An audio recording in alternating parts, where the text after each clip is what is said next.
Baik, selamat sore untuk adik-adik sekalian.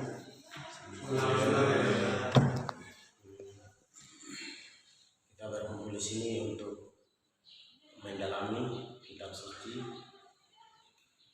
yang hari ini yang kita ambil tema adalah pertobatan membawa manusia kepada keselamatan.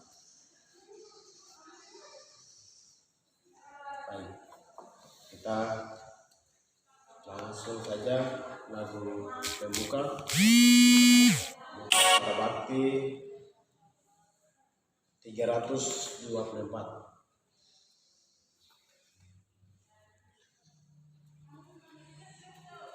Datanglah Tuhan, 3.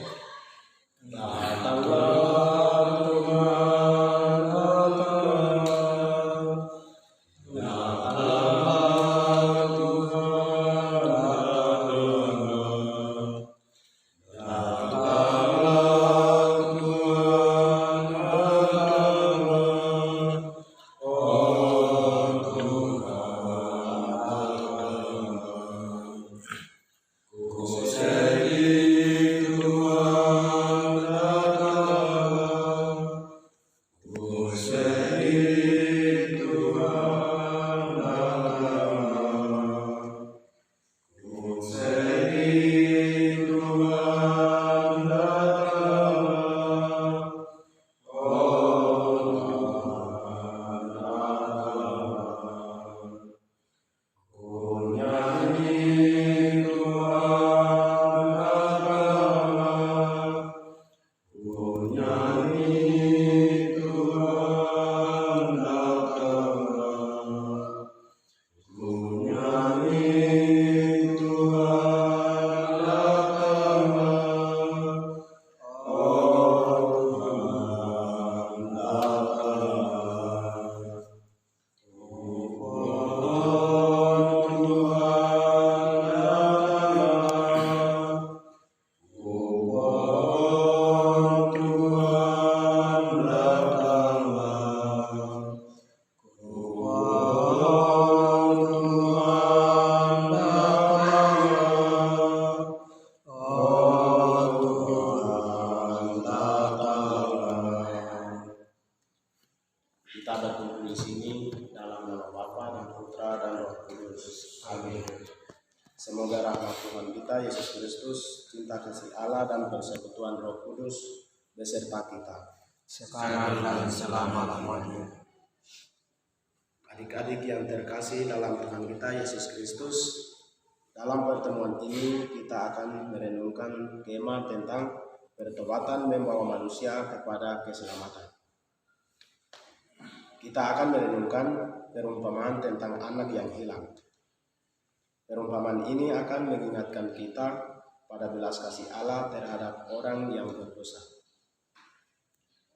Seorang bapa dalam perumpamaan ini melambangkan Allah sendiri, semesta anak yang sulung menjadi lambang dari begitu banyak orang yang merasa diri sudah bersih dari dosa. Yesus Kristus menghendaki kita untuk meninggalkan sikap sombong itu dan menyadari betapa kita sendiri adalah manusia berdosa yang mengharapkan pengampunan dari Allah.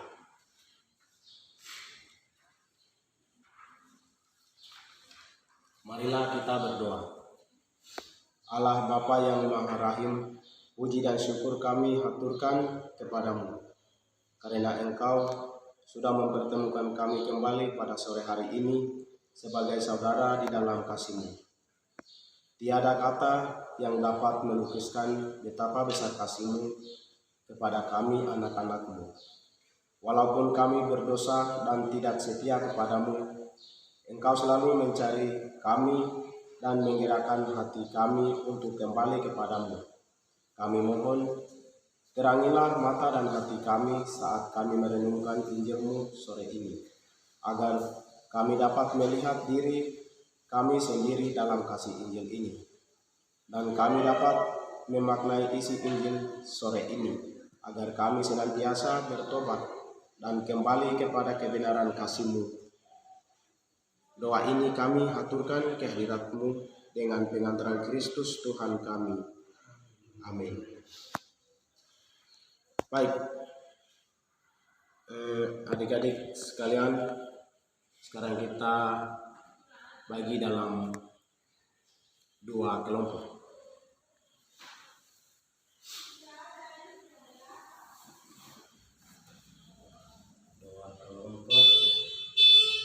Teks yang tadi bisa satu-satu, satu kelompok, satu teks.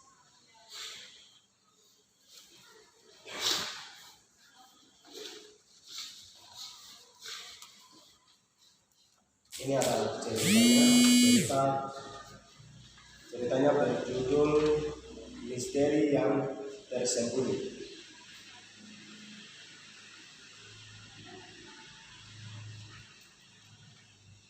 Misteri cerita saya akan bacakan.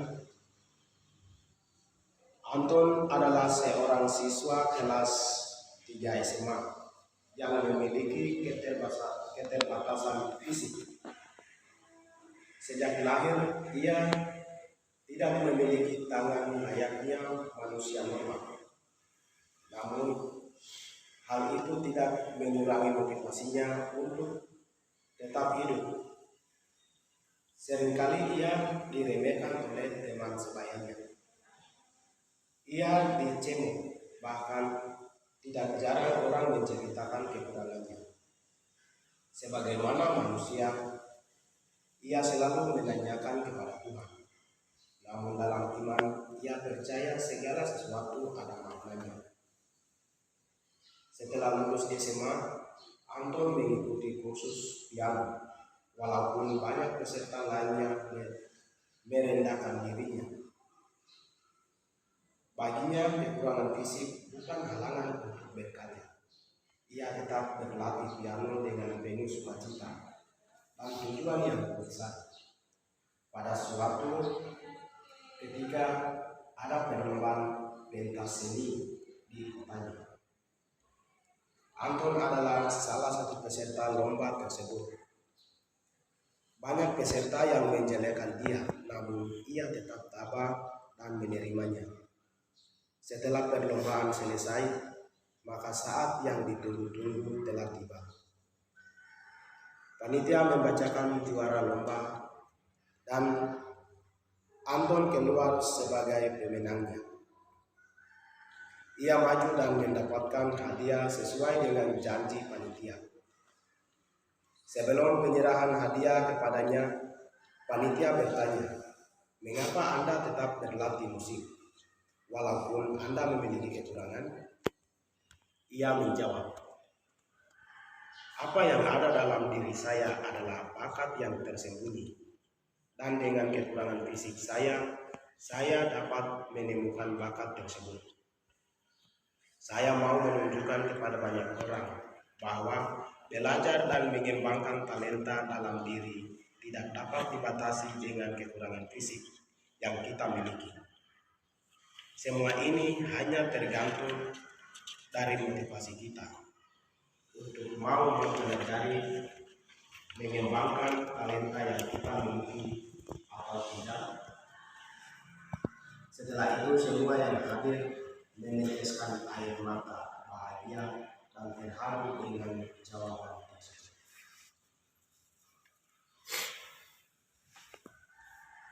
Baik, ini ada beberapa 3 pertanyaan tentang tadi cerita di atas.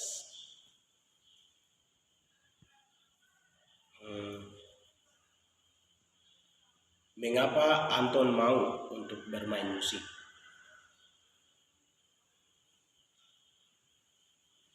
Jawabannya salah satu peserta bisa bacakan dari kelompok mana saja. Anton mau untuk bermain musik.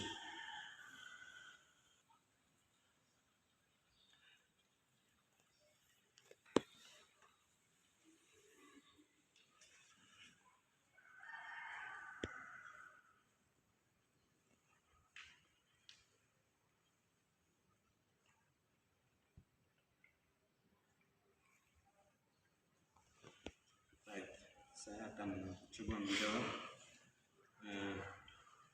mengapa Anton mau bermain musik. Karena dia punya bakat yang sudah ada dalam Anton. Jadi walaupun ya teman-teman meremehkan, tapi dia punya bakat yang memang sudah tersembunyi dalam dia. Jadi harus keluarkan dia punya bakat, minat yang dia miliki. Harus terus berlatih.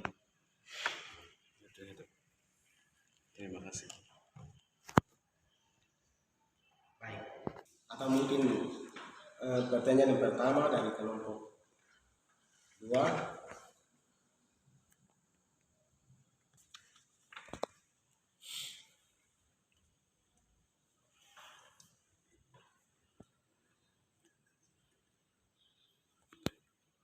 Dan yang kedua, apakah Anton putus asa akibat diremehkan oleh teman-temannya?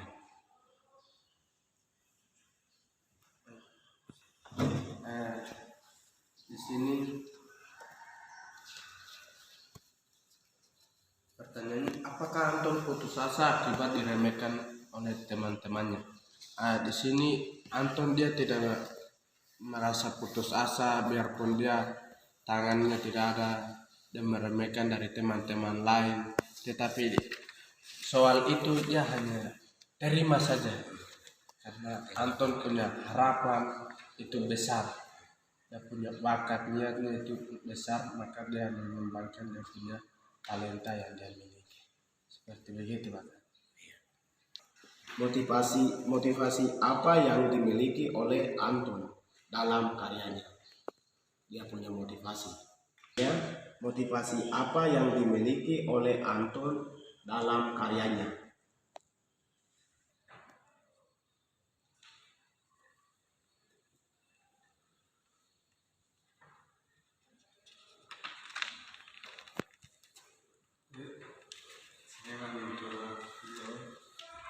Motivasinya itu saya pikir walaupun dia punya tangan tidak baik, tetapi tangan yang tidak baik itu bukan hambatan untuk ini tidak berjuang impian dia. Jadi dia terus berjuang walaupun ada hambatan, tangan tidak baik. Tetapi dia pikir itu bukan hambatan, tapi saya harus berjuang untuk punya bakat tanpa dia mendapatkan hasil.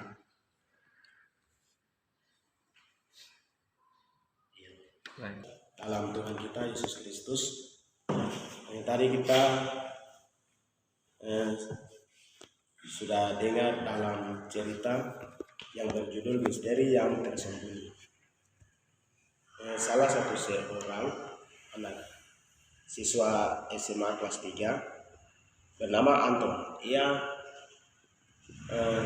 kekurangan fisik, artinya bahwa tangan kurang baik, tetapi dalam hidup yang ia miliki itu ada bakat.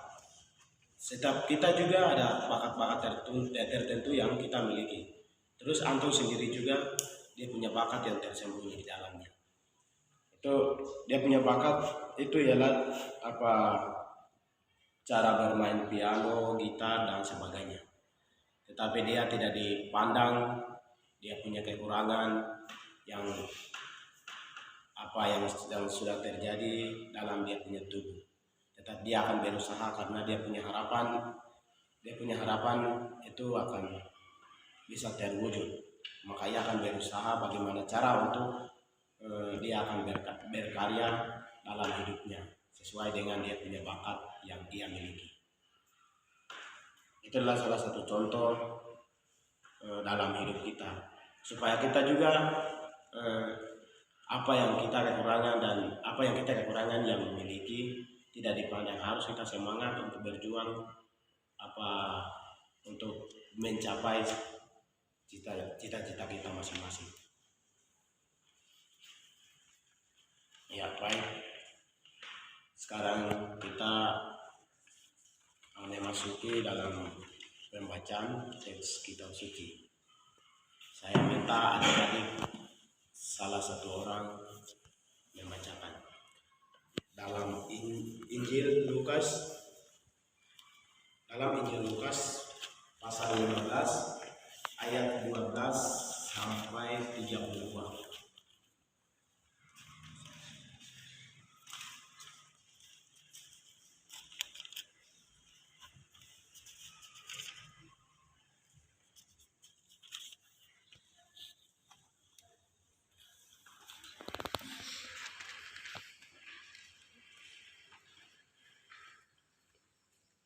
Baik, saya akan bacakan perumpamaan tentang anak yang hilang. Yesus berkata lagi, ada seorang mempunyai 2 anak laki-laki.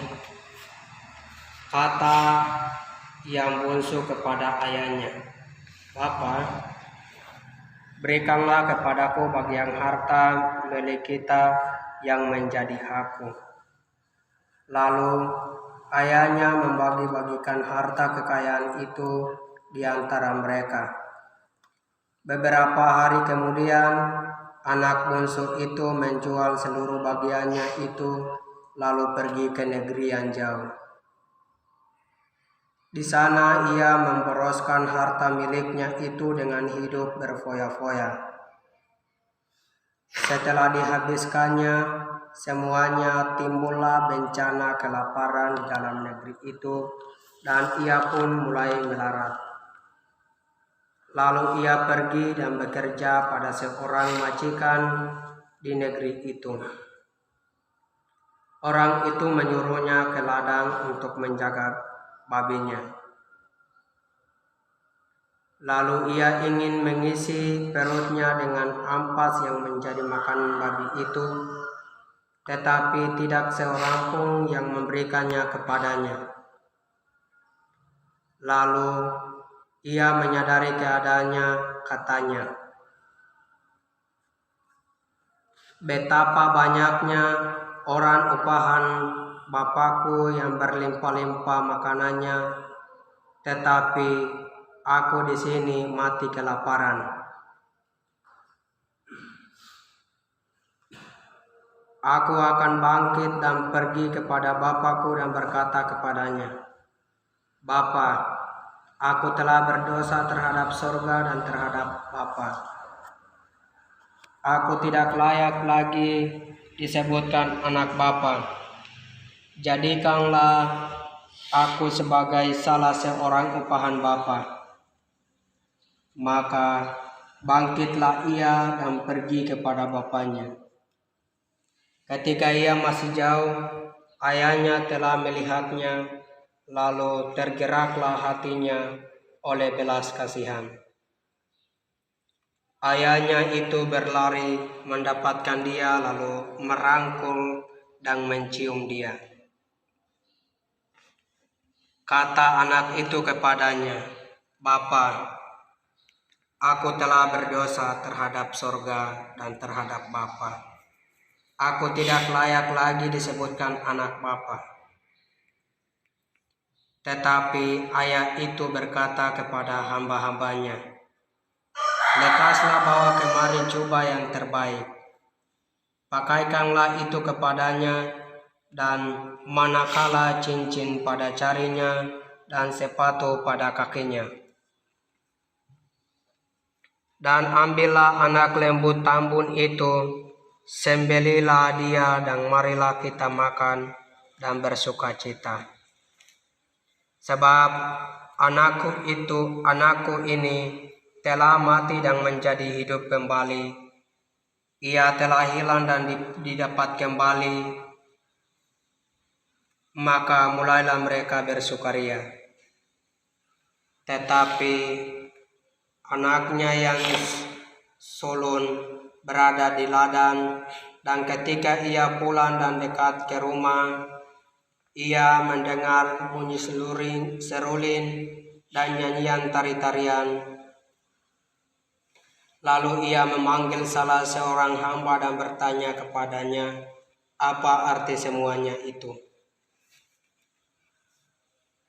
Jawab hamba itu, adikmu telah kembali dan ayahmu telah menyembelih anak lembu tambun karena ia mendapatnya kembali dengan sehat. Maka marahlah anak sulung itu dan ia tidak mau masuk. Lalu ayahnya keluar dan berbicara dengan dia. Tetapi ia menjawab ayahnya, katanya, telah bertahun-tahun aku melayani Bapa dan belum pernah aku melanggar perintah Bapa, tetapi kepadaku belum pernah Bapa memberikan seekor anak kambing untuk bersukacita dengan sahabat-sahabatku.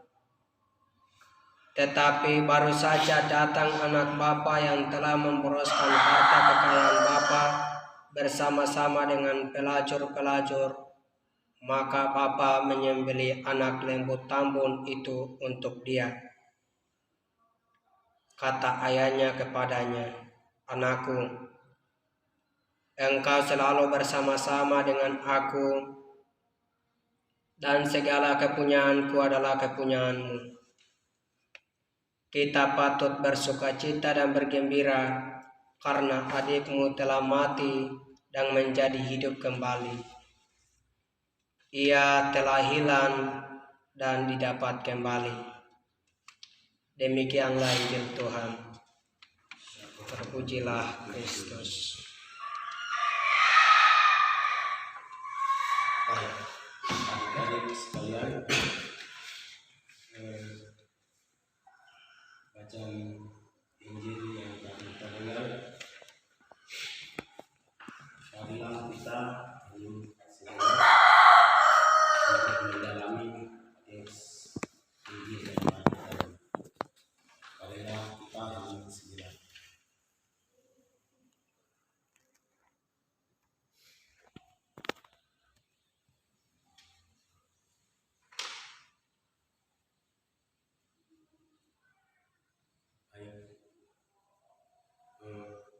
Adik-adik sekalian,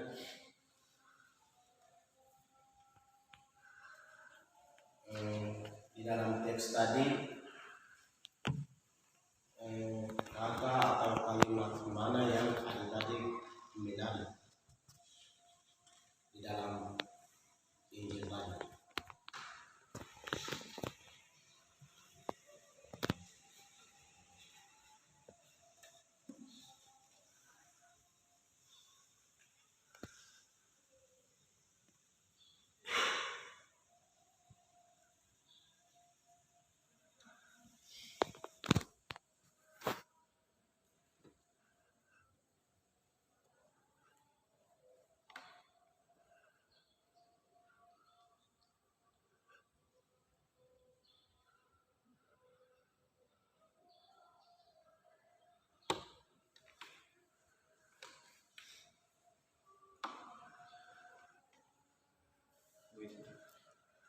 Kalau saya ayat yang terakhir yang 32.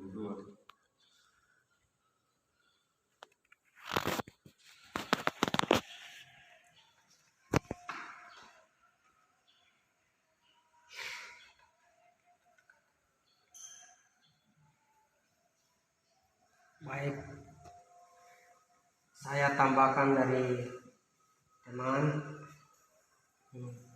yang saya menarik dalam teks kitab suci tadi, yaitu ayat yang ke-22. Isinya, tetapi ayah itu berkata kepada hamba-hambanya, lekaslah bawa kemari jubah yang terbaik, pakaikanlah itu kepadanya, dan kenakanlah cincin pada jarinya, dan sepatu pada kakinya.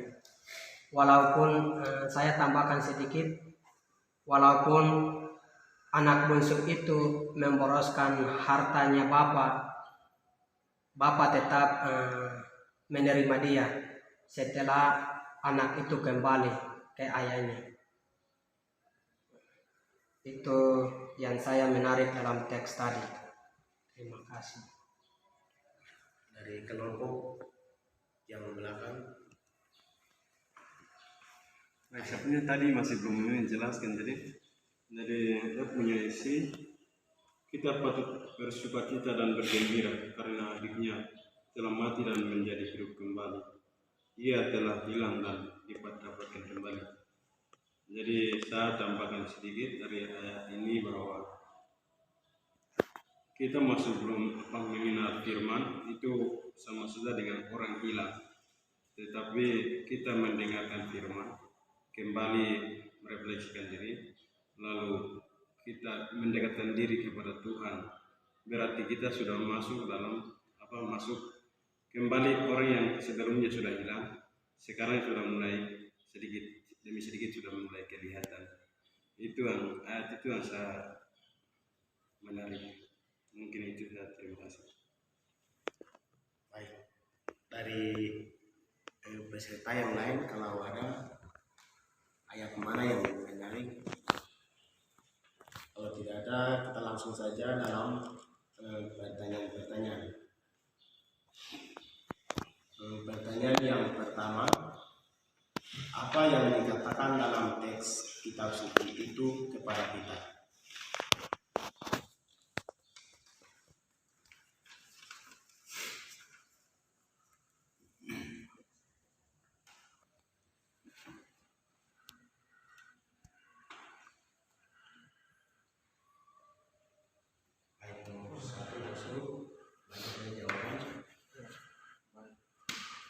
Nomor satu jawabannya agar menyesali segala kesalahan kita dan bertobat kepada Allah.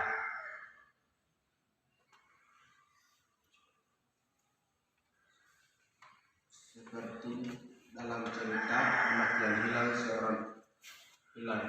seorang anak bungsu datang kepada bapaknya untuk menyesali salah dan dosanya karena menghabiskan semua harta kekayaan ayahnya di negeri orang.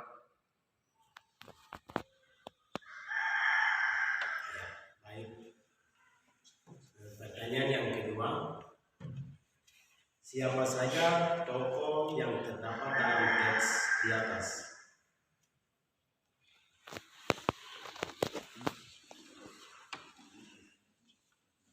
Siapa saja tokoh yang terdapat dalam teks di atas?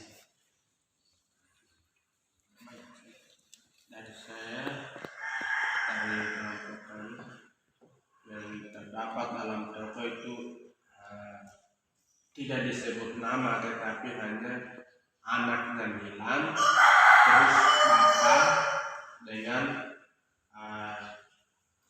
anak sulung.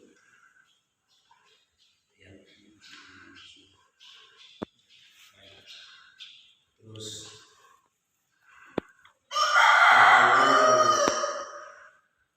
ketiga, apa yang dilakukan oleh anak bungsu di negeri yang jauh?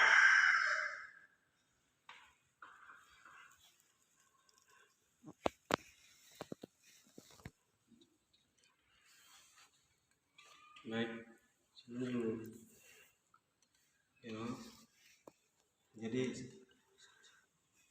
apa yang dilakukan oleh anak bungsu di negeri yang jauh? Jadi jawabannya itu ayat ke-13. Beberapa hari kemudian anak bungsu itu menjual seluruh bagiannya itu lalu pergi ke negeri yang jauh. Di sana ia memboroskan harta miliknya itu dengan hidup berfoya-foya. Iya. Terus pertanyaan yang keempat, apa yang terjadi pada anak bungsu ketika kelaparan melanda negeri tersebut? Di ayat yang ke-14 di sini itu setelah dihabiskan semuanya, timbullah bencana kelaparan di dalam negeri itu dan ia pun mulai melarat. Di ayat 15, lalu ia pergi dan bekerja pada seorang majikan di negeri itu. Orang itu menyuruhnya ke ladang untuk menjaga babinya. Di ayat 16, lalu ia ingin mengisi perutnya dengan ampas yang menjadi makanan babi itu, tetapi tidak seorang pun yang memberikannya kepadanya. Di ayat 17, lalu ia menyadari keadaannya, katanya, betapa banyaknya orang upah Bapakku yang berlimpah-limpah makanannya, tetapi aku di sini mati kelaparan. Itu sekian.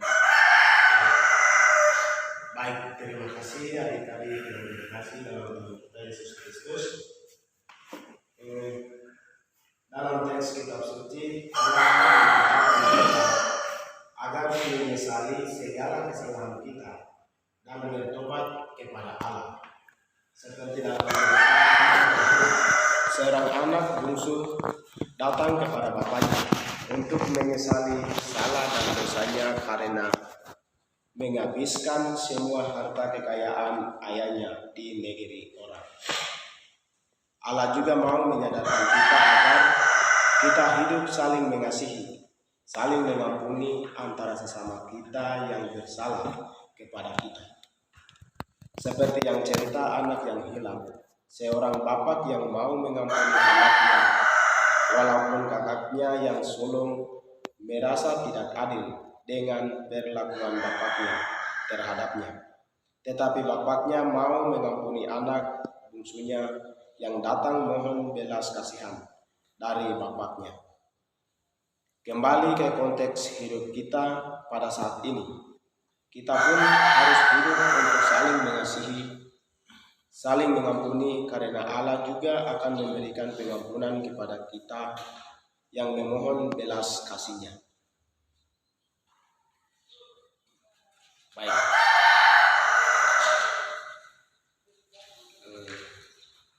Adik-adik sekalian, kita masuk di dalam doa umat.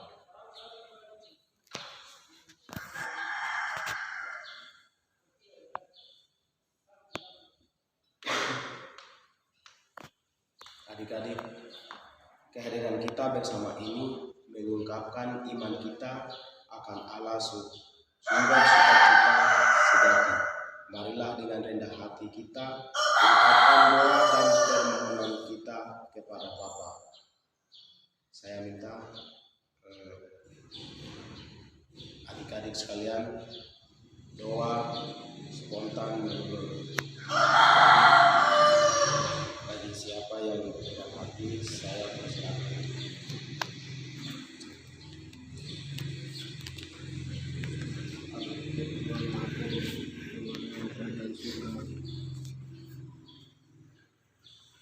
Pada saat ini kami hamba-hamba mendatangi pintu di hadapan Tuhan, karena kami orang berdosa.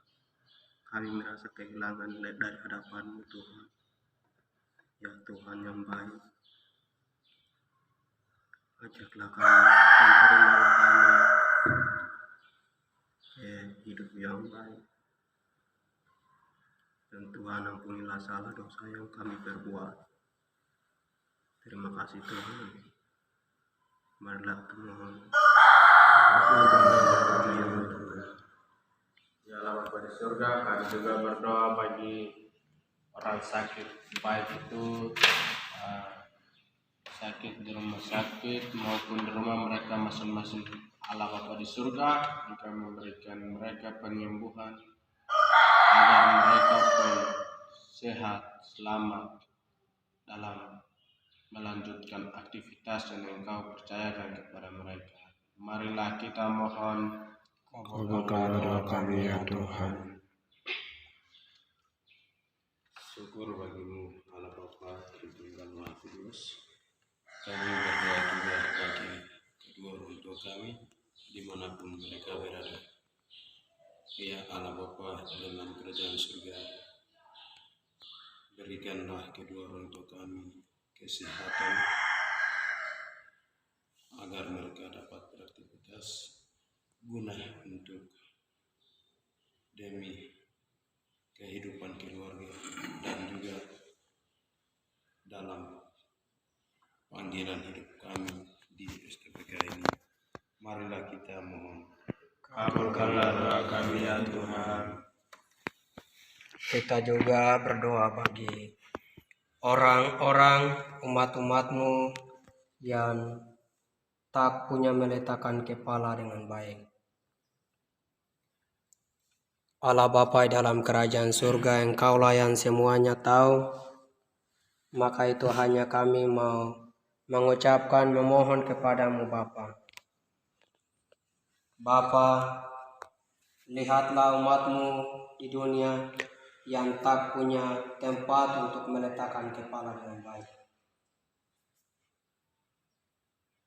Bapa di dalam kerajaan surga,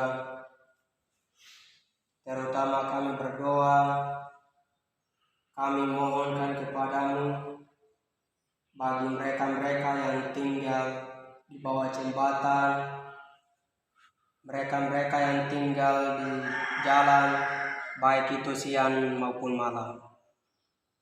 Di setiap saat, Bapa dalam kerajaan surga, berikanlah mereka tempat yang aman, nyaman, dan terang Bapa. Baik itu melalui orang-orang yang boleh mereka mengusahakan tempat untuk mereka meletakkan kepala. Terima kasih Bapa, Engkau sungguh baik hati mendengarkan doa dan keluhan kami, hingga kami hanya pasrahkan ke dalam tangan-Mu. Marilah kita mohon. Kabulkanlah doa kami ya Tuhan. Kita juga berdoa bagi kita sendiri. Allah Bapa di surga, ajarilah kami untuk selalu kembali kepada Engkau, kembali kepada perintah dan larangan-Mu, kembali kepada kehendak-Mu. Tuhan, ajarilah kami setiap pribadi untuk selalu hidup, untuk selalu mengutamakan kehendak-Mu di dalam setiap aspek kehidupan kami, sehingga kami dapat membawa diri, sehingga kami dapat menyadari diri untuk kembali pulang kepada Dikau. Marilah kita berdoa. Kabulkanlah kami ya Tuhan. Kami juga berdoa bagi para penderita, baik itu penderita kesakitan, penderita pengungsian, penderita kelaparan. Ya Tuhan Allah Bapa ke dalam surga, Engkau mengutus Roh Kudus-Mu di dalam hati pikiran mereka masing-masing, supaya mereka juga hidup aman, damai, tentram sesuai dengan rencana. Marilah kita mohon. Kabulkanlah doa kami ya Tuhan. Ya Allah Bapa yang Maha Baik, semua doa-doa ini kami serahkan ke dalam tangan-Mu lewat perantaraan Yesus Kristus Putra-Mu, kini dan sepanjang segala masa. Amin. Marilah kita seluruh permohonan dan doa-doa kita satukan dalam doa yang diajarkan oleh Tuhan kita Yesus. Bapa kami yang ada di surga, Dimuliakanlah nama-Mu, datanglah kerajaan-Mu, jadilah kehendak-Mu di atas bumi seperti dalam surga. Berilah kami rezeki pada hari ini, dan ampunilah kesalahan kami, seperti kami pun mengampuni yang bersalah kepada kami. Dan janganlah masukkan kami ke dalam pencobaan, tetapi bebaskanlah kami dari yang jahat. Amin. marilah kita berdoa. Ya Allah Bapa di dalam kerajaan surga, terima kasih karena Engkau sudah membimbing dan melindungi kami sepanjang pertemuan ini. Tuhan, berkatilah kami dan segala pemberian yang kami terima dari kemurahan-Mu. Demi Kristus, Tuhan dan pengantara kami. Amin. Baik, adik-adik sekalian yang terkasih, pertemuan kita tentang pertobatan sudah selesai. Syukur kepada Allah. Semoga kita semua seluruh niat baik kita dilindungi, diberkati oleh Allah Bapa yang Maha Kuasa, Dalam nama Bapa dan Putra dan Roh Kudus. Amin. Baik, lagu penutup Buka Mata Bakti 546. Di Lordes di gua. 3. Di Lordes di gua sunyi terpencil, tampaklah Maria perawat murni. Ave, Ave, Ave Maria. Ave, Ave, Ave Maria. Nangis bersahaja dipilih Tuhan, berhadapan muka dengan ibunda. Ave, Ave, Ave Maria. Ave, Ave, Ave Maria.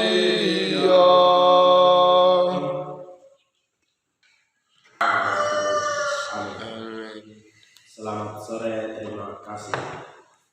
Selamat sore kakak. Terima kasih juga. Bulan depan lagi.